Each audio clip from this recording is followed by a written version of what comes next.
बिस्मिल्लाहिर्रहमानिर्रहीम। अस्सलाम वालेकुम। मैं हूँ आयशा और वेलकम करती हूँ आपको आयशा के किचन में। मेरी तरफ से मेरे देखने और सुनने वालों को रमज़ानुल मुबारक बहुत बहुत मुबारक हो। अल्लाह पाक आपको इस मुबारक महीने में ढेर सारी इबादत करने की तौफीक दे। इबादत के साथ सहर व इफ्तार में खाने पीने का भी टेंशन रहती है हम ख़वातीन को।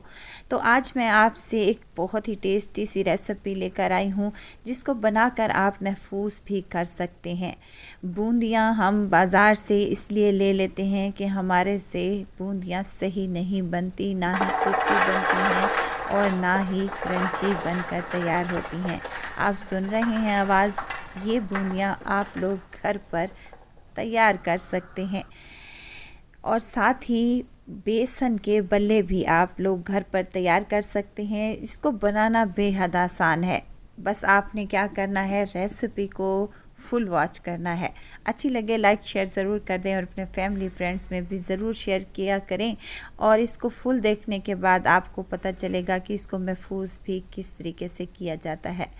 चलें जी, यहाँ पर मैंने ले लिया है 2 कप बेसन। अच्छा, बेसन आपने अच्छी क्वालिटी का लेना है। साथ में अजवाइन शामिल करूँगी हाफ़ टेबल स्पून के बराबर, और साथ में डालूँगी 2 पिंच के बराबर मीठा सोडा, जिससे हम छोले वगैरह गलाने के लिए इस्तेमाल करते हैं। नमक हाफ़ टी स्पून शामिल करूँगी। अगर आप ज़्यादा क्वांटिटी में बना रहे हैं तो ज़्यादा चीज़ों को ऐड कर लें। अब थोड़ा थोड़ा पानी डालते हुए मैंने यहाँ पर एक बैटर तैयार कर लिया है। और ये देखें, ये बैटर आपको इस तरीके का बनाना होगा कि आप बिल्कुल ना ही पतला हो और ना ही ज़्यादा गाढ़ा होना चाहिए।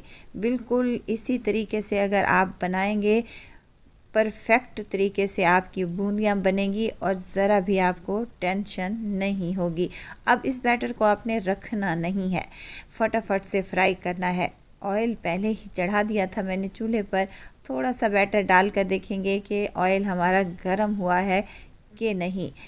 हाँ जी, ऑयल हमारा गर्म हो चुका है। इस तरीके का चम्मच होल वाला तो हर घर में मौजूद होता है। थोड़ा सा बेसन का बैटर उठाएंगे और इसकी बैक साइड से हमने बूंदियाँ बनाना स्टार्ट कर लेनी है। इजीली बन जाएंगी, आपको टेंशन लेने की ज़रूरत नहीं है। बस आपने बैटर इस तरीके से बनाना है जैसे कि मैंने बनाया है। चले जी, अब एक ही जगह पर आपने तमाम बूंदियाँ नहीं बना लेनी। इस चम्मच को तमाम कढ़ाई पर आपने एडजस्ट कर लेना है। और देखें, यहाँ पर अगर जुड़ भी जाएं आपकी बूंदियाँ तो आपने क्या करना है, इसको चम्मच या फिर फोक की मदद से अलग-अलग कर लें, इजीली हो जाएंगी।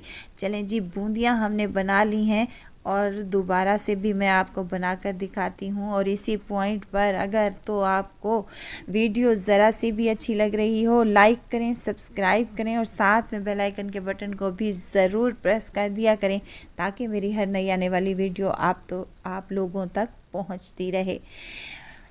दही बल्ले या फिर दही बड़े तो हर घर में हर इफ्तार पर बनाए जाते हैं और इफ्तार के अलावा भी अपने घरों पर बनाते हैं। तो यहाँ पर आपने बूंदियाँ बनाकर महफूज कर लेनी है। क्या होता है, बाज़ार से जब हम बूंदियाँ लेते हैं तो उनमें हल्की फुल्की सी स्मेल आती है जो कि खाने में ज़रा भी टेस्टी नहीं लगती। आप इस तरीके से बेसन की बूंदियाँ बनाकर तैयार करेंगे तो यकीन करें आप लोग खाते ही रह जाएंगे और बार बार आपके बच्चे इसी तरीके से बूंदियाँ बनाना पसंद करेंगे, फरमाइश पर बनवाएंगे आपसे। अब आप लोगों ने इसको अच्छे तरीके से चम्मच को चलाते हुए फ्राई कर लेना है। इस तरीके से चम्मच को हिलाएंगे तो क्या होगा कि इन बूंदियों पर कलर इक्वल सा आएगा। निकाल लेंगे और दूसरा बैच भी हम इसी तरीके से फ्राई कर लेंगे। अच्छा, बूंदियाँ फ्राई करने के बाद इसी बैटर से आपने भल्ले भी बना लेने हैं, क्योंकि एक ही बैटर से हम 2 काम करेंगे। आपने जितने बड़े भल्ले बनाने हों उस हिसाब से आपने बैटर उठाना है और डालते जाना है। और जब इन पर भी अच्छा सा कलर आ जाए तो आपने इनको उतार लेना है। अच्छा, आपको मैं यहाँ पर महफूज करने का भी तरीका बताती हूँ। एक बार में आप ये तमाम चीज़ें बना कर रख लें घर में और इनको रूम टेम्परेचर पर आने दें। जब ये तमाम चीज़ें रूम टेम्परेचर पर आ जाएं तो आपने किसी भी ज़िप लॉक बैग में इनको डालकर फ्रिज में रख लेना है। नहीं रखना फ्रिज में तो आप कैबिन में भी रख सकते हैं, कोई इशू नहीं है। भले भी मेरे फ्राई हो चुके हैं तो हमने इनको भी निकाल लेना है। ये देखिए क्रिस्पी और क्रंची सी हमारी बूंदियाँ बनकर तैयार हो चुकी हैं और यकीन करें ये बहुत ही टेस्टी बनती हैं। अच्छा, अब आपने इनको ज़िप लॉक बैग में डालना है या फिर आप लोग इसको किसी भी एयर टाइट जार में भी रख सकते हैं, वो ये कहीं भी नहीं जाती। आप इनको हफ्ते के लिए बना कर रखें, हफ्ते के बाद दोबारा आप लोग ताज़ा बना लें। हफ्ते के बाद आपकी बूंदियाँ वैसे ही फ्रेश रहेंगी इंशाअल्लाह ताला। अच्छा, बूंदियाँ और बल्ले तो हमारे बन चुके हैं, हमने महफूज करने का तरीका भी सीख लिया है। अब ये बताना बाकी है आपको कि हम दही बल्ले बनाएं कैसे। इसके लिए मैंने यहाँ पर एक बाउल में पानी ले लिया है। अच्छा, बूंदियाँ फ्रेश हों, आपकी कैबिन में रखी हों तो आपने ताज़ा नल वाला पानी ले लेना है, और अगर आपकी बूंदियाँ फ्रिज में पड़ी हैं तो आपने गर्म पानी ले लेना है और उसमें इनको भिगोकर 10 मिनट के लिए छोड़ देना है।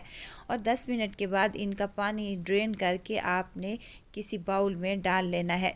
जब तक ये हमारी सोग होती हैं हम उस वक्त तक अपनी दही तैयार कर लेते हैं। 2 बाउल में मैंने आधा आधा किलो दही ले ली है। दही को अच्छे तरीके से फेंट लें और आपने एक दही में हरा मसाला शामिल कर लेना है। ये हरी चटनी भी मैं ऑलरेडी आप लोगों को अपने चैनल पर सिखा चुकी हूँ। ये चटनी भी बनाएं, महफूज करें, फ्रीज़ कर लें और जब चाहें आप ये मज़ेदार से भल्ले बनाकर तैयार कर लें। दूसरी तरफ भी जो दही है हमारी उसको अच्छे से फेंट लें। हाफ़ टेबल स्पून इसमें नमक का या फिर चाट मसाले का शामिल कर लें। चाट मसाला भी मैंने ऑलरेडी आप लोगों को बनाना बताया है, घर पर किस तरीके से बनाते हैं। अब बूंदियाँ और बल्ले जो हैं हमारे वो अच्छे तरीके से सॉफ्ट हो चुके हैं, तो हमने इनको पानी से निकाल लिया है और किसी बड़े बर्तन में हम इसको शामिल कर लेंगे। ऊपर से डालूंगी उबले हुए आलू। जितने आपने भल्ले बनाने हों उस हिसाब से आप आलू डाल लें। मेरे 2 मीडियम साइज़ के आलू थे जिनको मैंने छील कर काट कर बॉयल कर लिया है और यहाँ पर शामिल कर दिया है। सलाद में डालूंगी मैं बंद गोभी बारीक कटी हुई, खीरा, टमाटर और प्याज है मेरे पास। आपको जो भी पसंद हो सब्ज़ी आप उसमें ऐड कर सकते हैं, लेकिन अगर आप वेजिटेबल यानी कि सलाद अच्छी क्वांटिटी में डालेंगे तो आपके बल्ले बहुत ही टेस्टी बनकर तैयार हो जाएंगे। अब इन बूंदियों पर हमने हरी चटनी शामिल कर देनी है और आखिर में आपने इसमें दही शामिल करनी है जो कि हमने फेंट कर रखी थी। इसके ऊपर डालूंगी चटपटा मज़ेदार खुशबूदार सा चाट मसाला जो मैंने अभी रिसेंटली अपने चैनल पर अपलोड किया है। बड़ा ही अच्छा इसका टेस्ट आता है और बड़ी कमाल की इसकी खुशबू आती है। अच्छा, यहाँ पापड़ी भी मैं शामिल कर रही हूँ। पापड़ी बनाने का तरीका भी मैं ऑलरेडी आप लोगों से शेयर कर चुकी हूँ। अगर आप लोगों ने मिस कर दिया है तो मैं अगेन से आप लोगों के लिए बनाकर रख लूँगी। चलें जी, मज़ेदार से और टेस्टी से हमारे दही बड़े तैयार हो चुके हैं। एंजॉय करें और अपने इफ्तार में मुझे दुआओं में याद रखिएगा। खुश रहें, खुशियाँ बांटें। इजाज़त चाहती हूँ, फिर आऊँगी इंशाल्लाह एक नई और मज़ेदार सी चटपटी रेसिपी के साथ। आयशा को दीजिए इजाज़त। अपना बहुत सारा ख्याल रखिएगा, दुआओं में मुझे याद रखिएगा। अल्लाह हाफिज़।